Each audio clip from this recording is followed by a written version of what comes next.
प्रातः क्लास चल रहा था 28/5/67 रविवार को 7वें पेज के मध्य में बात चल रही थी।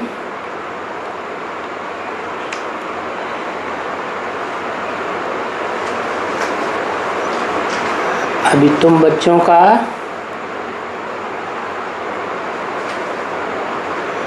भक्ति मार्ग के ऊपर दिल नहीं होगा, क्योंकि जब बाप ये ज्ञान पढ़ाते हैं तो इन भक्ति मार्ग के शास्त्रों को क्या पढ़ें।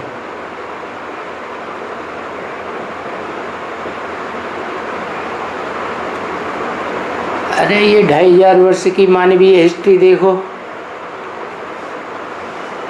भक्ति करते करते दुर्गति को पा गए। भारतवासी ने दुर्गति पाई ना सबसे जास्ती।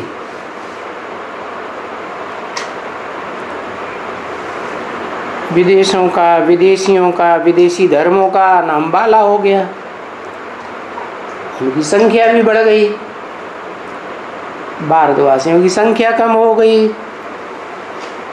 नाम बदनाम हो रहा है। सबसे जास्ती भ्रष्टाचार कौन से देश में चल रहा है? भारत में चल रहा है। तो देखो, इन भक्ति मार्ग के शास्त्रों से दुर्गति हुई ना,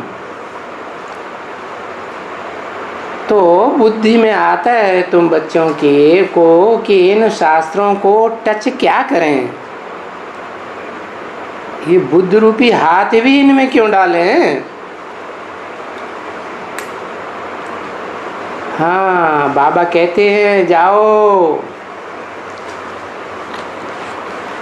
शिव के मंदिर में जाओ, उनको भाई समझाओ। अरे भाई, ये इसकी पूजा करते हैं तो जरूर कभी होकर गए हैं ना।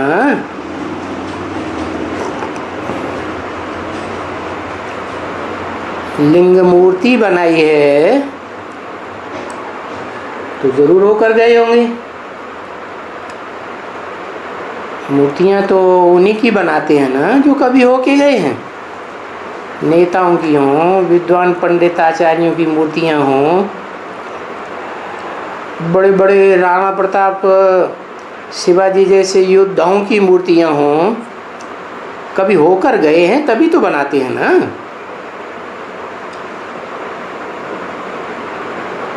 शिव जयंती मनाते हैं, शिवरात्रि कहते हैं, महाशिवरात्रि। तो जरूर जब बड़े से बड़ी घोर अज्ञान अंधकार की रात्रि हुई होगी, भौतिकवादी तब ही आए होंगे।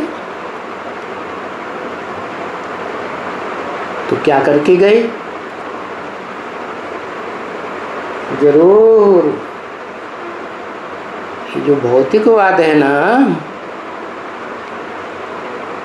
पंचभूतों का बाद, जिससे ये देह तैयार होती है, देह अभिमानी बनते हैं, इस भौतिकवाद को खत्म किया होगा ना। अध्यात्मवाद की पढ़ाई होगी ना।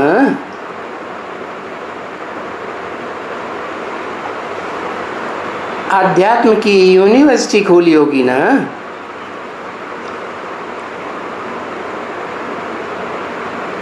अरे वो तो शिव बाबा भगवान है ना।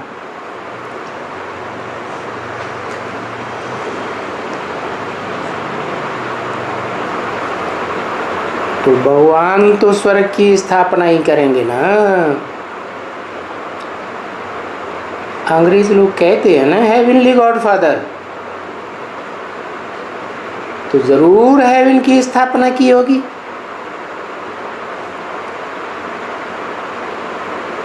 तो स्थापना की होगी तो क्या स्वर्ग का मालिक नहीं बनाया होगा? स्वर्ग का मालिक बना कर गए थे।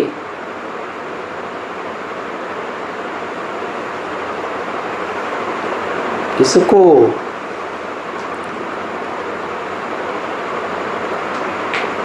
विदेशी धर्मखंडों को नहीं, स्वदेश भारत की ही बात है। देश कहा जाता है रहने के स्थान को, वो तो नेताएं लोग जड़ जमीन को भारत समझ लेते हैं। अब जड़ जमीन में थोड़े ही आवेगा भगवान। कहते भी हैं अर्जुन के रथ में आया, तो कोई चैतन्य मनुष्य हुआ ना। नाम ही है भारत। भा माने ज्ञान की रोशनी, रत माने लगा रहने वाला।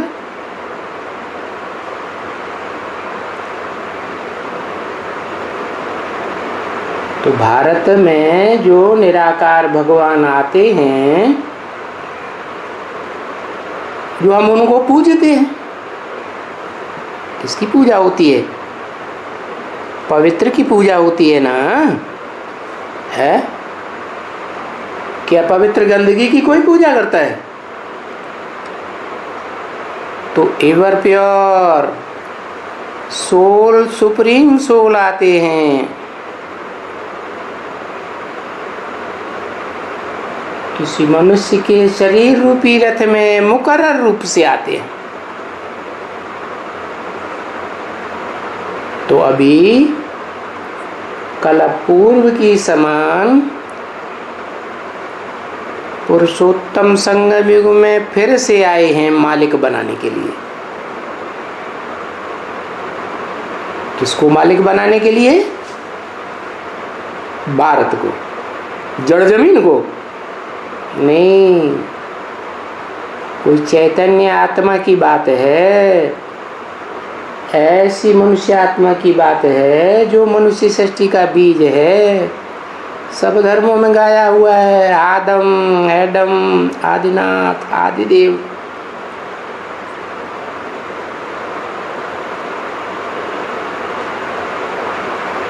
सुप्रीम सोल बाप का बड़ा बच्चा है ना।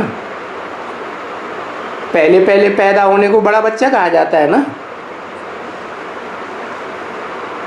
तो आदम है सृष्टि का आदि मानव।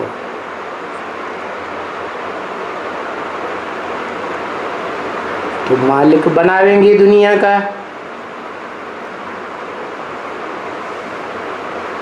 क्योंकि सामने विनाश खड़ा हुआ है पुरानी दुनिया का, पुराने धर्मों का, पुरानी मान्यताओं का, परंपराओं का, जो बड़ी दुखदाई हो गई। तो कहते हैं जिन्होंने ये दुखदाई परंपराएं बनाई, विधि विधान बनाए, ऐसी झूठी धारणाएं दिखाई धर्म की, उन धर्म पिताओं को छोड़ो। गीता में कहा ना, सर्वधर्मान परित्यज्य। फिर सब धर्मों को छोड़ेंगे तो धर्म पिताओं को नहीं छोड़ेंगे। कहते हैं धर्म गुरुओं को मारो गोली, तो छोड़ने से काम चल जाएगा। फिर कहते हैं माम एकम याद करो। क्या? एक तरफ छोड़ो और दूसरी तरफ एक को याद करो। किस एक को याद करो? है आत्मा अविनाशी है, देह विनाशी है, देह धारण करने वाले प्राणी अनेक हैं, उनमें काम करने वाली आत्माएं भी अनेक हैं। एक आत्मा के संस्कार न मिले दूसरे से तो किसको याद करें? एकम, कोई एक आत्मा को याद करें या कोई देहधारी प्राणी को याद करें? है किसको याद करें? एक आत्मा को याद करें। अब आत्मा है सब ज्योति बिंदु। प्राणियों के तो रूप अनेक होते हैं, वो तो समझ में आ जाएंगे, पकड़ में आ जाएंगे। बिंदु बिंदु आत्माएं कैसे पकड़ में आएंगी? कैसे पहचानेंगे? कौन सी आत्मा बिंदु को याद करे?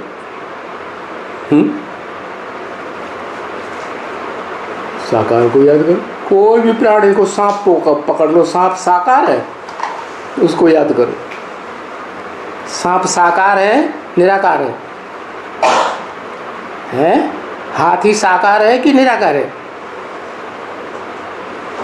इसको याद करें। तो बाप कहते हैं मुकर्रर रथ को भी कैसे पहचाने? यही तो मुसीबत है कि जितने भी शरीर रूपी रथ हैं मनुष्यों के, उनमें कौन सा मुकर्रर रथ है? जिसे परमानेंट शरीर रूपी रथ में शिव बाप प्रवेश करते हैं संगम में, है? कैसे पहचानेंगे?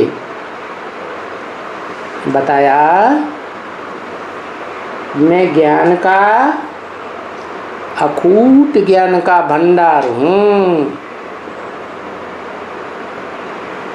माम एकम याद करो तो कहता हूं कि मैं अकूट ज्ञान का भंडार हूं।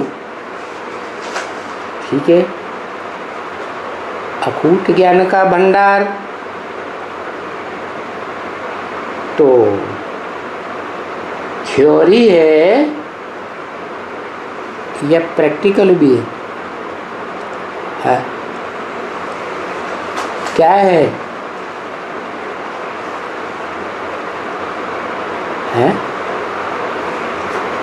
गीता ज्ञान देता हूं तो थ्योरी हुई ना।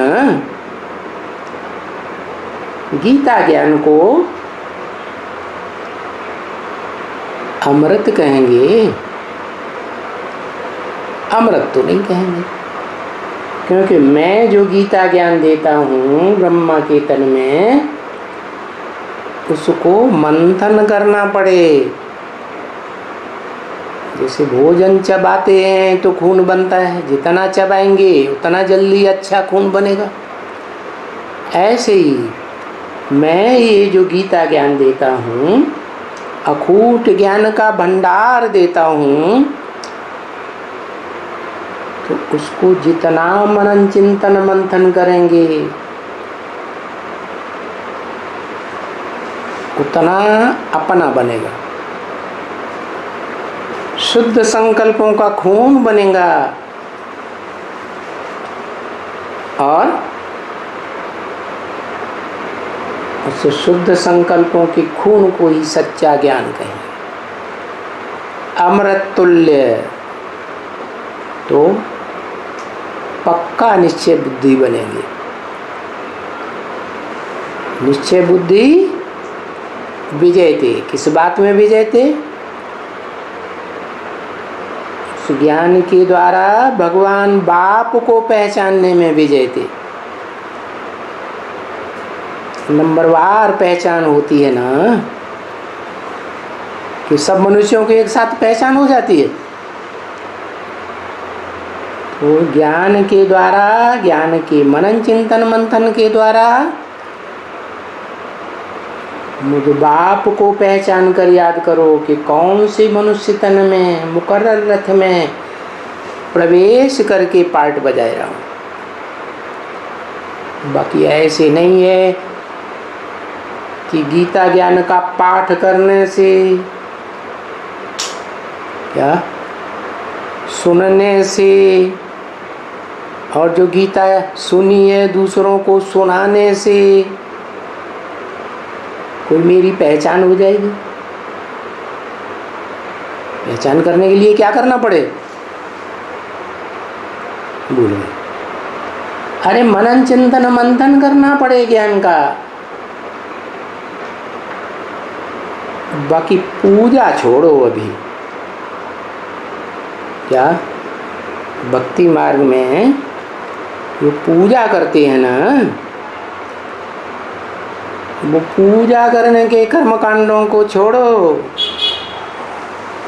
अभी खास इस संगम युग में अभी मुझे पहचान कर याद करो। अभी यही कहते हैं। कैसे कहते हैं? वो तो बिंदु आत्मा है, अजन्मा है। कहते कैसे हैं? शरीर तो है नहीं। तो जिस मुकर्रर रथ में प्रवेश करके कहते हैं, और फिर रथ एक थोड़े ही है। जिस भी शरीर रूपी रथ में प्रवेश करते हैं तो उसका नाम ब्रह्मा देते हैं। ब्रह्मा भी कोई एक नहीं है। कहते हैं चतुर्मुखी ब्रह्मा, पंचमुखी ब्रह्मा। तो जो भी ब्रह्मा है, ब्रह्मा नामधारी, जिसमें चारों मुख इकट्ठे हो जाए तो उसको कहेंगे संपूर्ण ब्रह्मा। पांचों मुख। इसे तो पहचान कर याद करने की बात है। बाकी ज्ञान सुनने की जहां तक बात है, वो तो उस ब्रह्मा के द्वारा सुनाता हूं जिस ब्रह्मा से सारी सृष्टि ब्राह्मण बनती है। क्या सारी सृष्टि ब्राह्मण बनेगी तो मुक्ति होगी। ब्राह्मण नहीं बनेंगे तो मुक्ति, जीवन मुक्ति भी नहीं होगी। तो जिस ब्रह्मा के द्वारा सारी सृष्टि को गीता ज्ञान मिलता है, क्या कि मैं आत्मा, मैं शरीर देहधारी आत्मा हूँ, देह नहीं हूँ। और मैं आत्मा इस सृष्टि रूपी रंगमंच पर कम से कम एक और ज्यादा से ज्यादा 84 के चक्र में आती हूँ।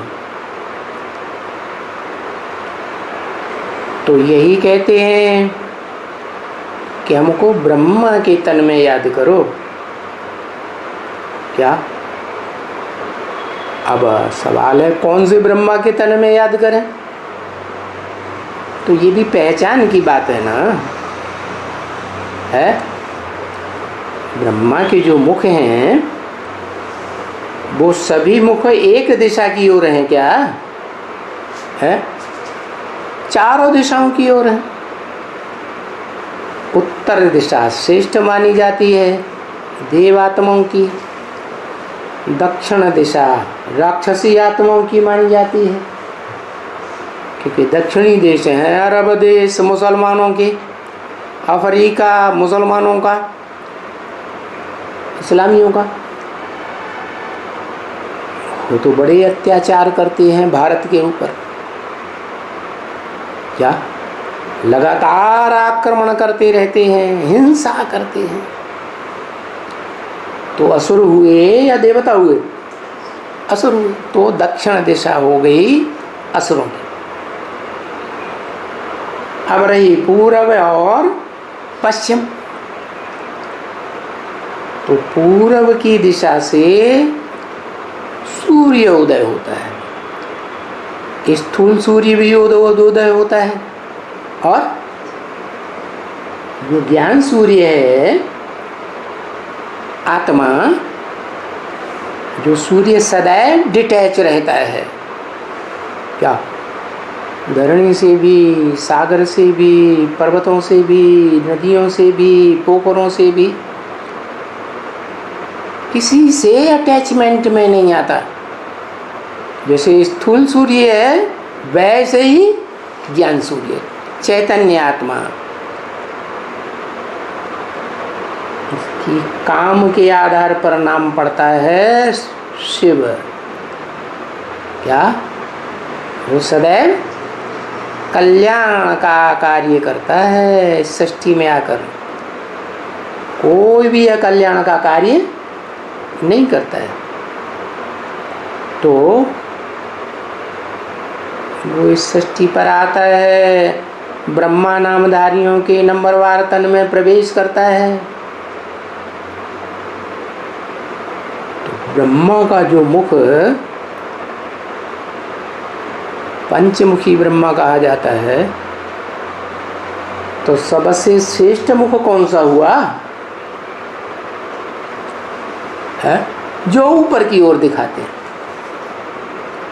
क्या? बुद्धि ऊपर की ओर। तो जरूर बुद्धि रूपी सर ऊपर की ओर, तो लात इस दुनिया की ओर, नीचे की ओर। ऐसी आत्मा ही परम ब्रह्म कही जाती है। फिर नंबरवार है, क्योंकि जो ब्रह्मा बनते हैं वो विष्णु बनते हैं। क्या? अब जैसा जो पुरुषार्थ करे, तो विष्णु की भी 4 भुजाएं दिखाते हैं। दाईं ओर की भुजाएं, बाईं ओर की भुजाएं, उनमें भी 2 प्रकार की, कोई ऊपर की भुजाएं, कोई नीचे की भुजाएं। तो बताया ब्रह्मा के तन से माम एकम याद करो। चलो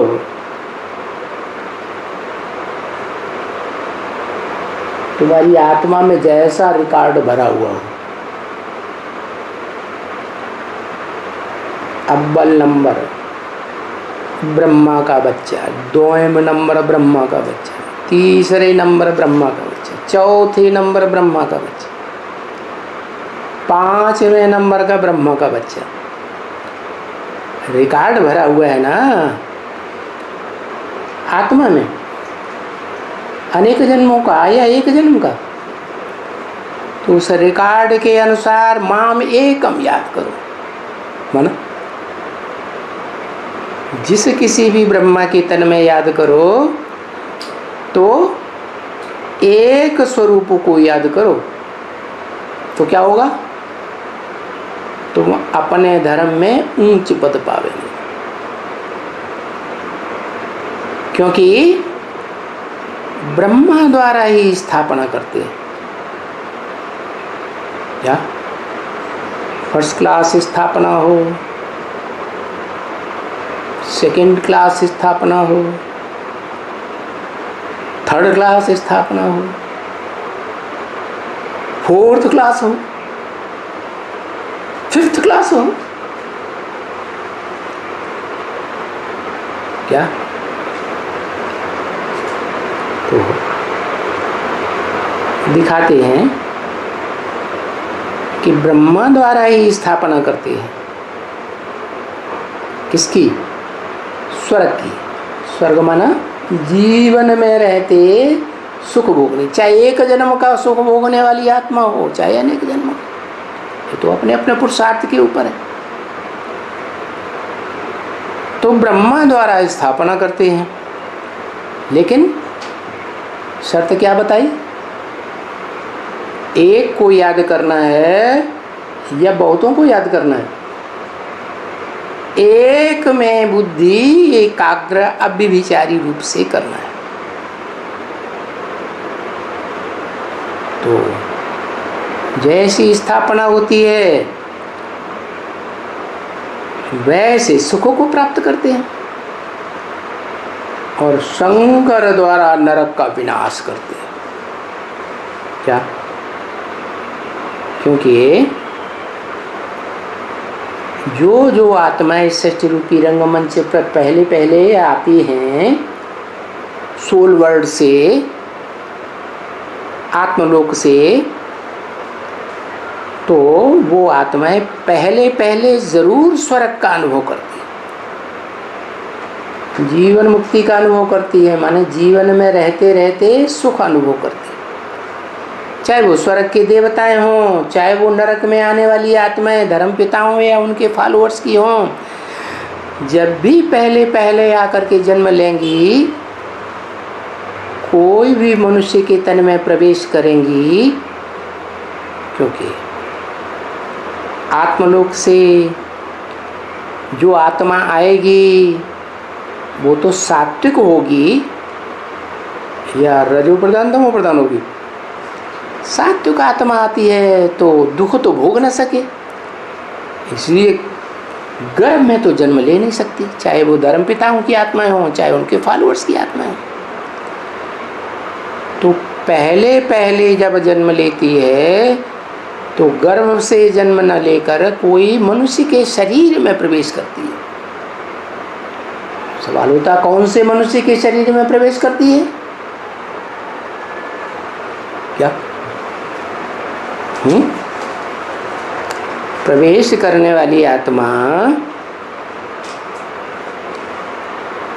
जो प्रवेश करती है वो माता में ही प्रवेश करेगी ना, है माता का आधार बनाएगी ना। सृष्टि रचने के लिए क्या किया जाता है? कोई माता को निमित्त आधार बनाया जाता है ना। तो कोई भी आत्मा हो, सुप्रीम सोल ही क्यों न हो, कोई भी ऊंचे से ऊंचा या नंबरवार देवता ही क्यों न हो, या कोई भी इस द्वैतवादी द्वापर युग की दैत्य आत्मा हो, मनुष्य आत्मा हो, वो जब भी पहले जन्म में उतरेगी आत्मलोक से, सोल वर्ल्ड से, अर्श से, तो किस में आएगी? माता में आएगी। अब माता कहाँ से आई? भारत ही मातृ देश है। क्या दुनिया में एक भारत ही है जो मातृ देश है। मातृ देश माने माता का काम करने वाली आत्माएं यहाँ हैं। कहाँ? भारत में। तो उन भारतवासी माताओं में द्वैतवादी द्वापर युग जब शुरू होता है तो ऊपर से आने वाली धर्म पिताओं की आत्माएं, उनके फॉलोअर्स की आत्माएं नंबरवार उन देवताओं में प्रवेश करती है और उन शरीरों के द्वारा सुख भोगती हैं, दुख नहीं भोगती। जैसे क्राइस्ट किस में आया? जीसस में आया। तो सूली का दुख किसने भोगा? दो आत्माएं हो गई ना एक शरीर में। एक तो भारत में पैराडाइज बना था, हेवन बना था हेवनली गॉड फादर के द्वारा, तो उस हेवन से जन्म लेती हुई आई तो कमजोर हो गई हो ना। जन्म जन्मांतर सुख भोग करके, इंद्रियों का सुख भोगने से आत्मा में कमजोरी आती है ना। तो वो कमजोर बनी हुई आत्माएं ही माता के रूप में पार्ट बजाती है। उनमें धर्म पिताएं या उनके फॉलोअर्स प्रवेश करते हैं और सुख भोगते हैं। क्या दुख कौन भोगता है?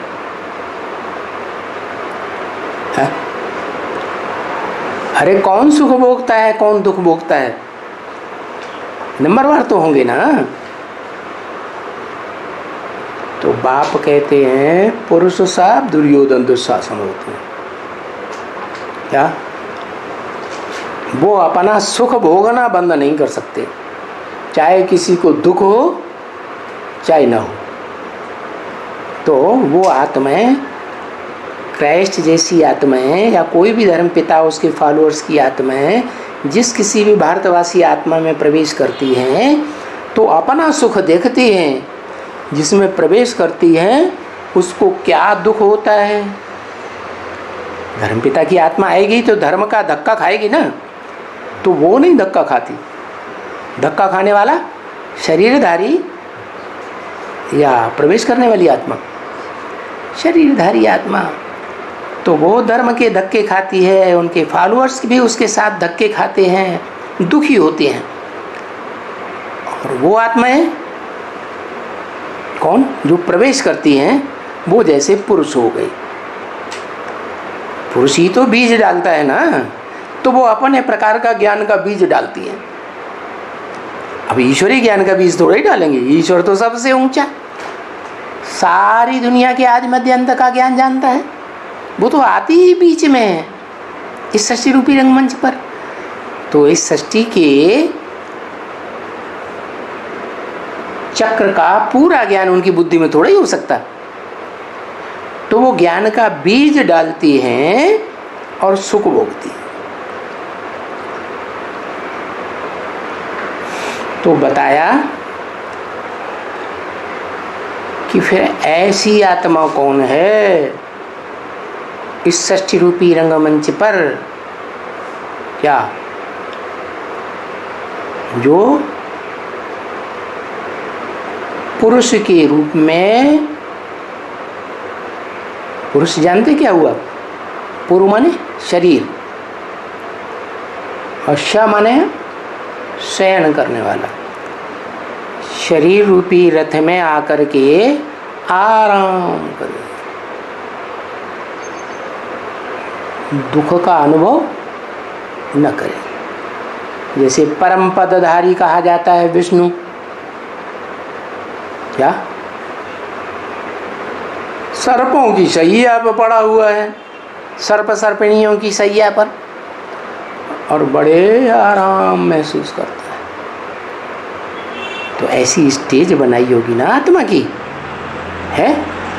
तो बताया कि ऐसी आत्माओं के बीच जो इस तरह का पार्ट बजाने वाली हैं, विष्णु जैसा अव्वल नंबर कोई आत्मा होगी सृष्टि रूपी रंगमंच पर कि नहीं? कौन होगी? है बताया जो ब्रह्मा सो विष्णु। तो ब्रह्मा की चार भुजाएं तो स्पष्ट दिखाई देती हैं, चार मुख भी स्पष्ट दिखाई देते हैं, पांचवा मुख तो दिखाई नहीं देता, किसी की नजर नहीं जाती।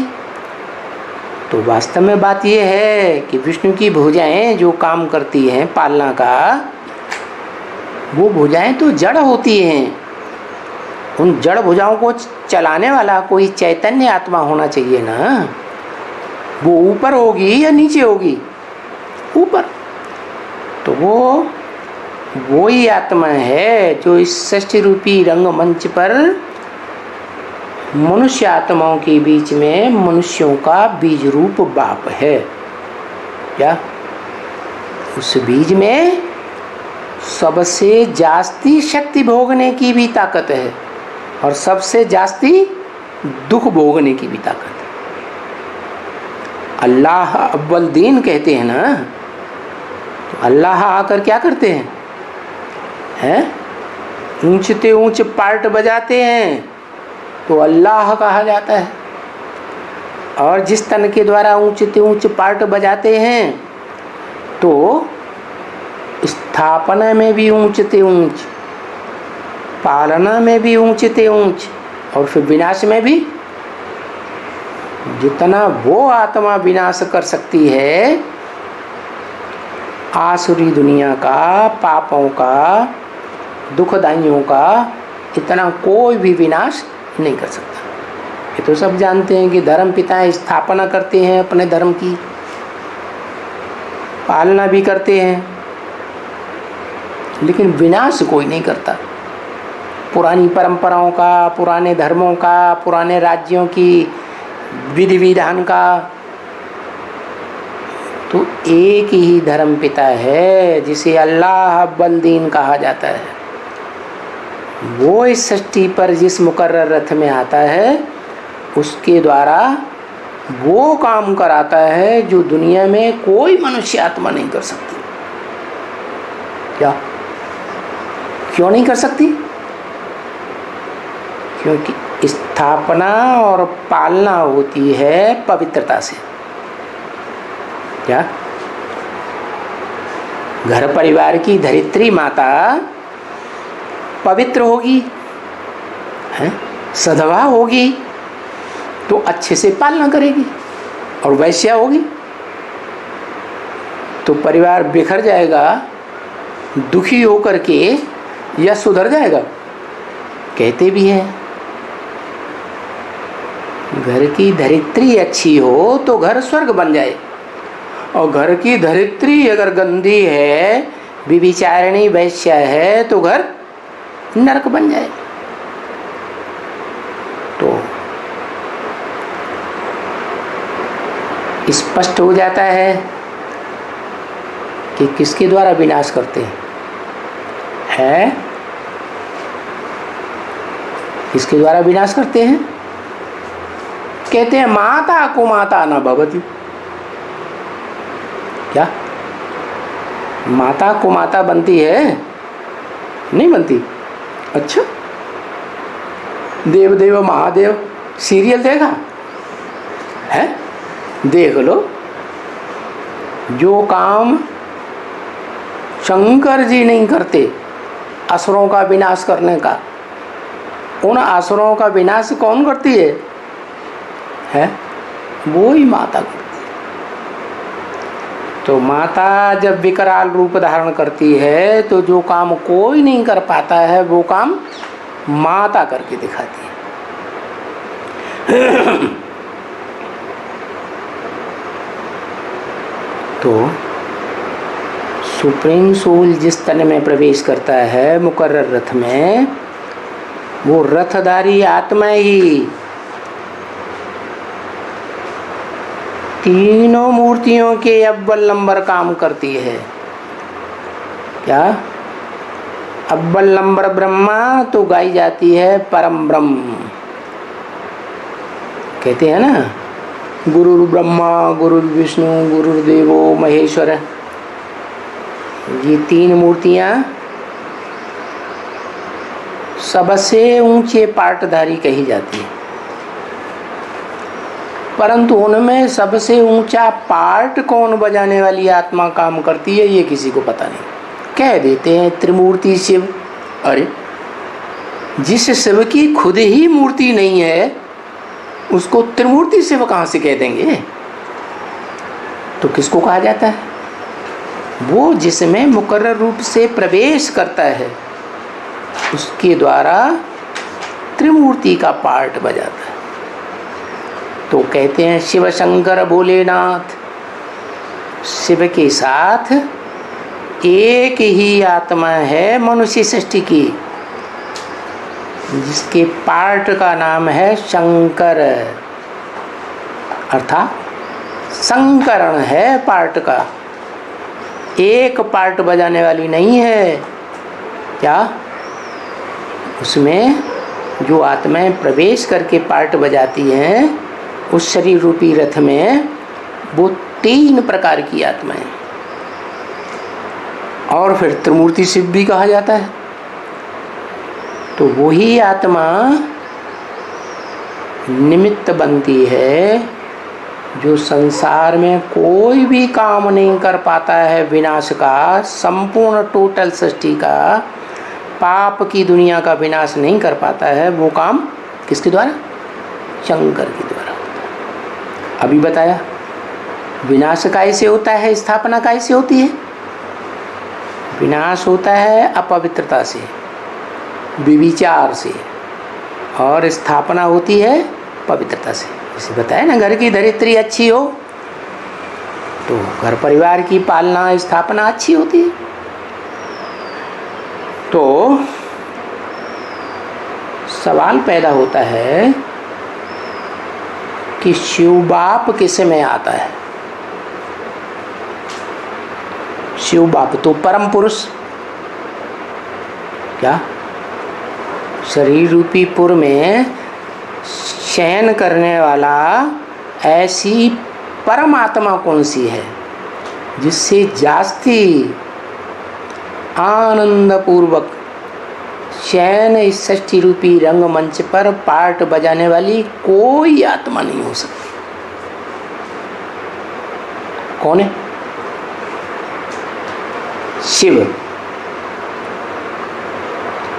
कैसे? पतित दुनिया में आती है, पतितम कांटे के शरीर में प्रवेश करती है, फिर भी डिटैच होके पार्ट बजाती है। इसलिए वो ही परम पुरुष है। बाकी षष्ठी रूपी रंगमंच पर जो भी आत्माएं हैं वो नंबरवार। तो 2 नंबर की कौन हुई है? 2 नंबर का वही आत्मा हुई जिसमें सुप्रीम सोल प्रवेश करके पहले पहले नाम देते हैं ब्रह्मा। उस पुरुष को सभी धर्मों में मान्यता प्राप्त है। आदम, एडम, आदिदेव, आदिनाथ, उसमें प्रवेश करके काम निकालने के लिए नाम देती है ब्रह्मा। तो वही परम ब्रह्म हो गया जिसमें पहले पहले प्रवेश किया। तो दुनिया की बड़े से बड़ी माता का पार्ट बजाने वाली कौन सी आत्मा हुई है? कौन हुई? परम ब्रह्म। ऊंचे ते ऊंचे ब्रह्मा का पार्ट बजाने वाली आत्मा। अब परम ब्रह्म है, ऊंचे ते ऊंची माता है, तो अव्वल नंबर पार्वती हुई या नहीं हुई? है? अरे किसको पार लगाएगी? है? किसको पार लगाएगी? 500-700 करोड़ को पार लगाएगी। अच्छा,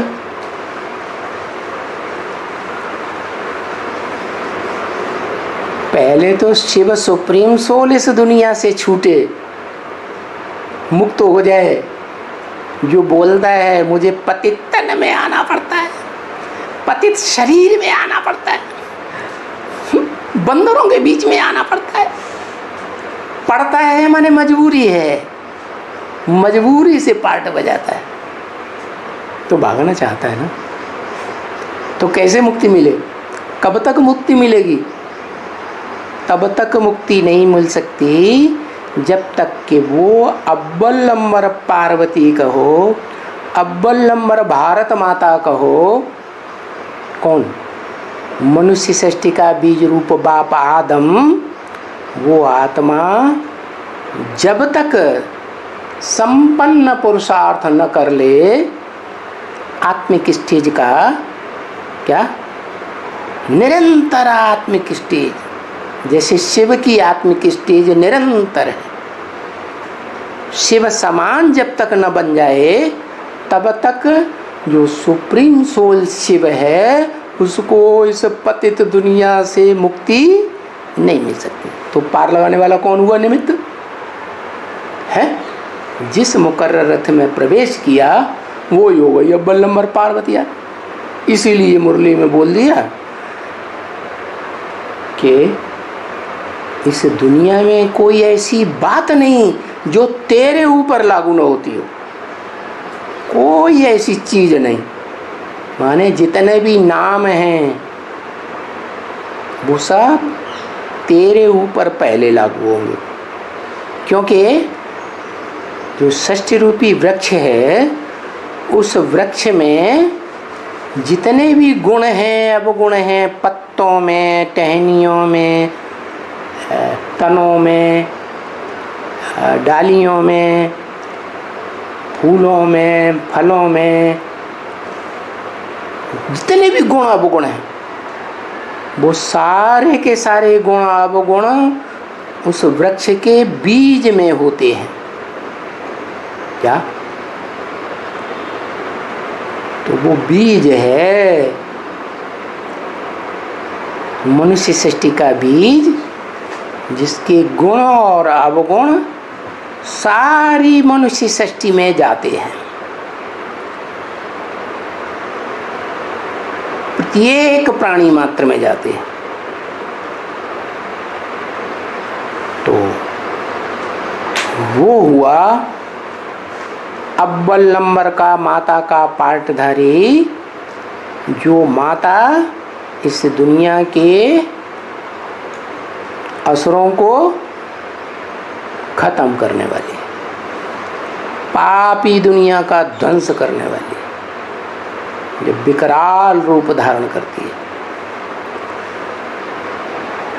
तो दिखाया कि शंकर द्वारा नरक का विनाश। अभी बताया ना, विनाश कैसे होता है? अपवित्रता से। अपवित्र तो द्वापर युग से सभी मनुष्य मात्र होते हैं। भ्रष्ट इंद्रियों से भ्रष्ट कर्म करते हैं दुख देने का, तो पतित तो हुए ना, है? और पतित तो देवता नहीं होते, देवताएं नीचे नहीं गिरते। सतयुग में 16 कला संपूर्ण, त्रेता में 14 कला कैसे बन गए, द्वापर में 8 कला कैसे बन गए? गिरे नीचे तभी बने ना। तो पतित तो सब बनते हैं? इसलिए बोला बल पतित बनना है। इस सृष्टि में हर मनुष्य आत्मा को पतित तो बनना है, नीचे तो गिरना है। चाहे देव आत्मा हो, चाहे मनुष्य आत्मा हो, चाहे दैत्य आत्मा राक्षसी हो, पतित तो बनना ही है। परंतु एक के साथ पतित बने, अनेकों के साथ पतित बनना बेकायदे। तो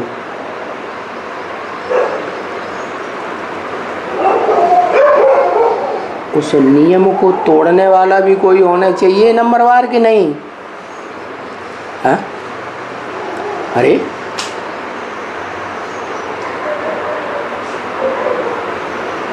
ज्यादा पतित कैसे बनते हैं? विविचार से। अनेकों के साथ पतित बनना, क्योंकि एक के साथ पतित बनते हैं तो उतना दुख नहीं हो सकता दुनिया में। द्वैतवादी द्वापर युग से जब 2-2 पत्नियां रखते हैं, 4-4 रखते हैं, ज़्यादा रखते हैं, राजाओं ने 400-500 पत्नियां भी रखी, तो दुनिया का दुख बहुत बढ़ जाता है। क्योंकि पराई स्त्री और पर पुरुष के साथ संग करना, इंद्रियों का सुख लेना, ये सबसे बड़ी दुखदाई चीज है।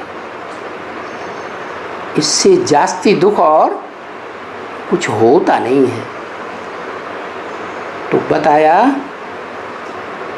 कि ये व्यभिचारी वृत्ति 500-700 करोड़ मनुष्य आत्मा रूपी बच्चों में उतनी नहीं हो सकती जितना उनके बाप, मनुष्य सृष्टि का जो बाप है, उसमें वो वृत्ति भी सबसे जास्ती हो जाती है। क्या की वृत्ति? व्यभिचार की वृत्ति। इसलिए शास्त्रों में दिखाते हैं शंकर ने विष पिया, सारे देवताएं, सारे असुर घबरा गए। क्या?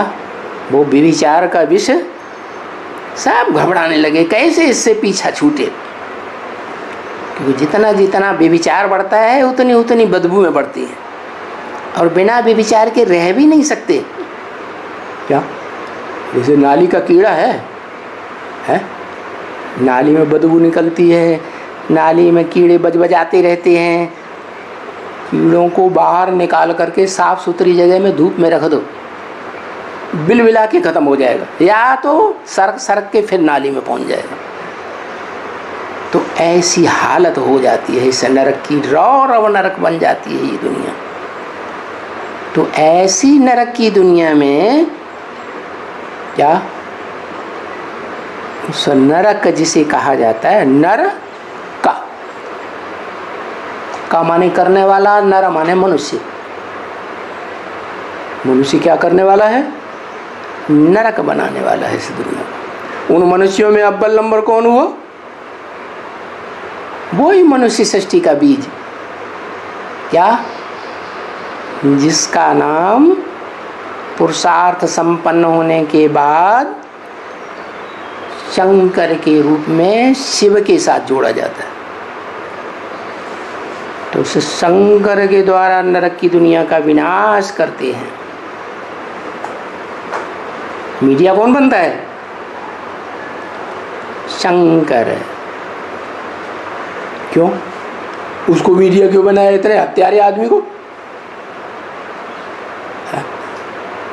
क्योंकि भगवान आकर के जिस हेवन की दुनिया स्थापन करते हैं, देवताओं की दुनिया, डीटीज दुनिया स्थापन करते हैं, उस दुनिया का सुख का संचालन तभी हो सकता है जब पाप की दुनिया खलास हो जाए। क्या? पापियों की दुनिया ध्वंस हो जाए। पापी खलास हुए नहीं और थोड़ी सी देवात्माएं तैयार हो गई, तो वो पापी, वो दैत्य, वो राक्षस उन श्रेष्ठ आत्माओं को जिंदा रहने देंगे? है? ताकत किस में ज़्यादा होती है? देव आत्माओं में या दानव आत्माओं में? दैत्यों में, राक्षसों में ज़्यादा ताकत होती है। राक्षसों में ज़्यादा ताकत होती है। वो पहले पैदा होते हैं। क्या? बड़े बच्चे में ज़्यादा ताकत होगी पहले पैदा होने वाले में या बाद में पैदा होने वाले में? हैं? बड़े बच्चे। तो सबसे बड़ा बच्चा कौन? तेरा वाला मनुष्य सृष्टि का बीज रूप बाप, वो सबसे बड़ा बच्चा, तो सबसे बड़ा राक्षस। इसलिए मुरली में बोला जो राम है, राम बनता है वही रावण बनता है। क्या? राम माने सात्विक सतो प्रधान। तो दुनिया की हर चीज पहले सतो प्रधान, सतो सामान्य, रजो और तमो से गुजरती हुई तमो प्रधान बनती है। तो ऐसे ही राम है सतो प्रधान सृष्टि के आदि में, और सृष्टि के अंत में है तमो प्रधान। ऐसे ही कृष्ण है सतो प्रधान, 16 कला संपूर्ण सृष्टि के आदि में, और अंत में जाकर के कृष्ण ही कंस बनता है। तो देखो दुनिया की हर चीज का हिसाब ऐसा ही है, पहले श्रेष्ठ और सृष्टि के अंत में निष्कृष्ट। तो बताया स्थापना और विनाश, तो दो चीज की होगी ना, है कि एक ही टाइम पर एक ही चीज की स्थापना, उसी का विनाश होगा।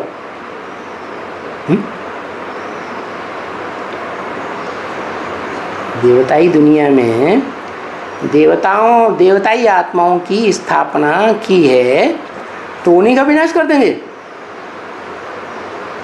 हा? नहीं, जिसकी स्थापना करेंगे उसकी पालना करेंगे स्वर्ग में, और फिर जो बचेंगे, जो श्रेष्ठ देवताएं नहीं बनेंगे, उनका विनाश होगा। तो दो चीजें हो गई ना, हैं? स्थापना करने वाले श्रेष्ठ अलग थोड़े से निकले, और विनाश करने वाले अलग ढेर के ढेर निकलेंगे। तो नई दुनिया और पुरानी दुनिया का स्थापना और विनाश की बात है। पुरानी दुनिया और नई दुनिया, इनका नाम तो है ना। नाम कब पड़ता है? कुछ काम हुआ हो तो नाम पड़ता है। जैसे नया घर है, सुखदाई होता है, पुराना हो गया तो दुखदाई होता है।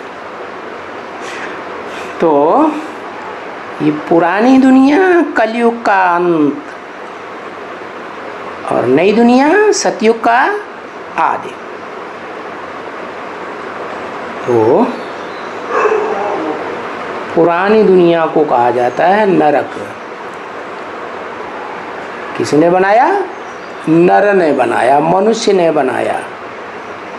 जो अर्जुन नर है वो नरक बनाता है, और वही अर्जुन को भगवान आकर जब ज्ञान देते हैं, और ज्ञान को सबसे पहले धारण भी करता है, तो नर से क्या बन जाता है?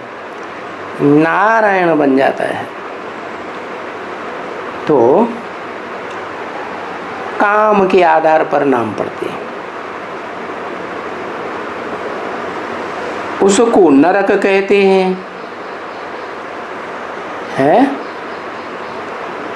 किसको? उसको नरक कहते हैं। उसको, एक को या ज्यादा उनको, एक को नरक कहते हैं और उनको स्वर्ग कहते हैं। ये इसमें उनको क्यों कर दिया? बहुवचन क्यों कर दिया? हैं? क्यों कर दिया?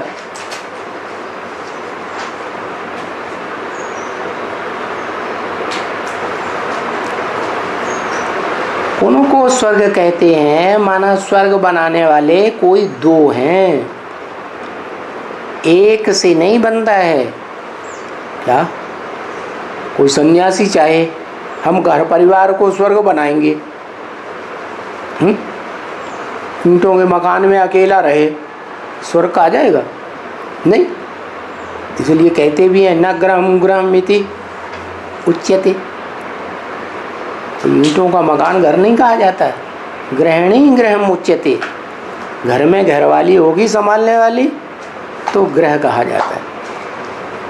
गृहम ही गृहिणीहीनम अरण्य सर्दसम्मतम। जो घर गृहिणी से रहित होता है वो जंगल जैसा हो जाता है। तो इसलिए बताया स्वर्ग एक से नहीं बनता है कि शिव ज्योति बिंदु चाहे कि मैं अकेला स्वर्ग बना लूंगा, बना लेगा? नहीं। उसके लिए क्या करना पड़े उसे? है माता चाहिए। वो परम पुरुष है ना, तो पुरुष को क्या चाहिए? स्त्री चाहिए।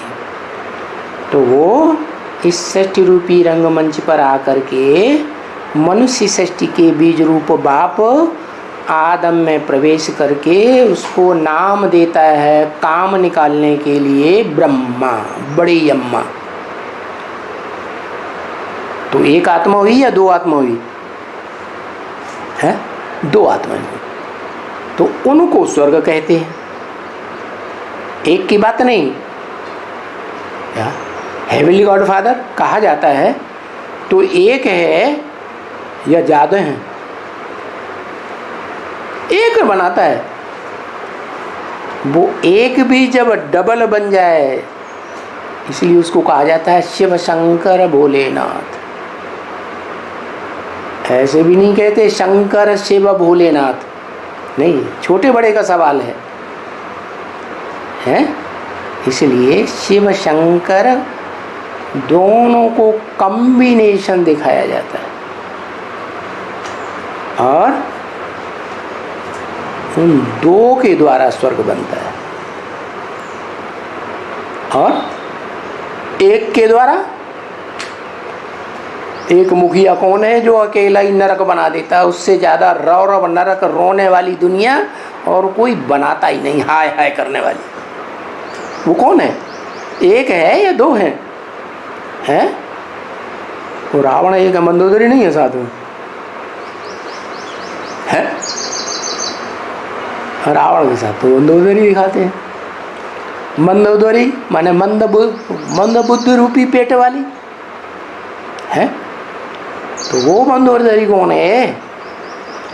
वो मंदोदरी है धरणी, जगदम्बा जिसे कहा जाता है। वो जगदम्बा ही तमो प्रधान बनती है तो सारी सृष्टि में जो भी मनुष्य आत्माएं ब्राह्मण बनती हैं उन सब के ऊपर कंट्रोल करती है। कैसा कंट्रोल? स्वर्ग जैसा नहीं। दुनिया में हाय हाय तौबा तौबा क्या लगा पड़ा है। है 500 करोड़ की दुनिया, लेकिन जो सिख लोगों में गायन है, राज करेगा खालसा, वो खालिस आत्मा है। अरे कैसी खालिस आत्मा है, सारी दुनिया हाय हाय करके खत्म होती है। तो खालिस इसलिए है कि वो जिसको याद करती है, वो एक को याद करती है या अनेकों को याद करती है? किस एक को याद करती है?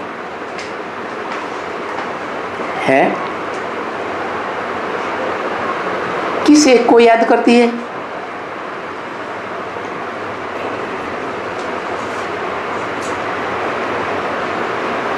सबसे ज्यादा संग को याद करती है, वो तो ढेर सारा को संग करती है। शंकर, क्या नाम पड़ता है? शंकर, शंकरण होता है कई आत्माओं का। तो उसको याद करती है, देह को याद करती है या आत्मा को याद करती है? देह को याद करती है, लेकिन एक को याद करती है। इसलिए एक को याद करने के कारण विभिचारी हुई या विचारणी हुई है?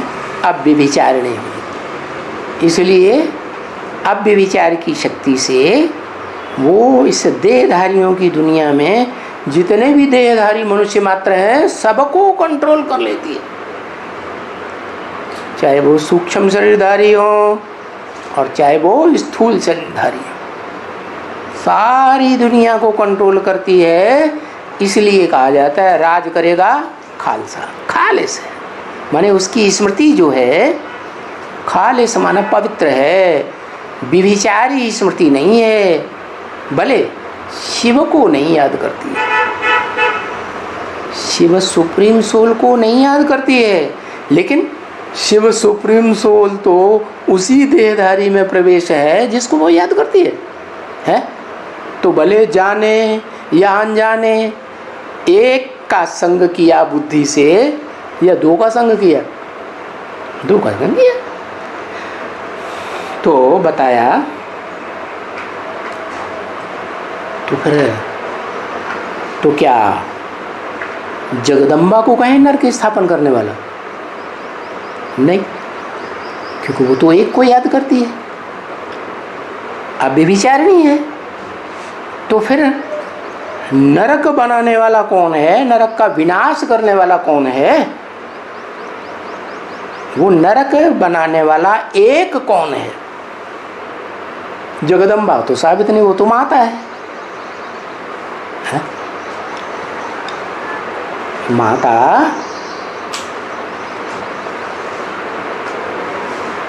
रावण, रावयते लोकानिति रावण, जो लोगों को रुलाता है वो तो कई एक हैं। सबसे जास्ती रुलाने वाला है विनाश के टाइम में वो आत्मा जो रावण संप्रदाय के बड़े ते बड़े हुजूम इस दुनिया में जो फैले हुए हैं, विधर्मी और विदेशी, उन सब का विनाश कराए।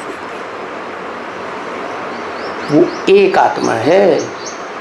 उसी एक आत्मा ने द्वैतवादी दुनिया में नरक बनाना शुरू किया था। क्या? कैसी? मुसलमानों में जो कथा प्रसिद्ध है कि आदम ने क्या किया? आदम ने क्या किया? गंधम फल खाया तो उसे नरक में ढकेल दिया गया। तो वही निमित्त बनता है।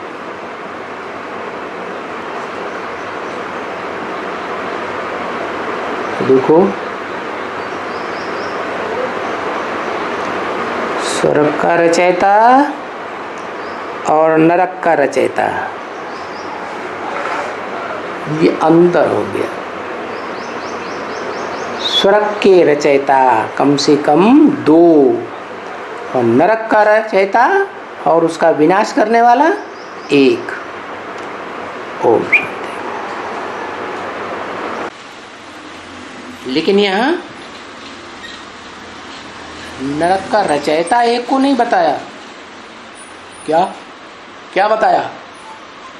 विनाश करने वाला है, जिसको विनाश करता है वो एक या दो, विनाश करने वाला एक और नई दुनिया बनाने वाले कम से कम दो। ओम शांति।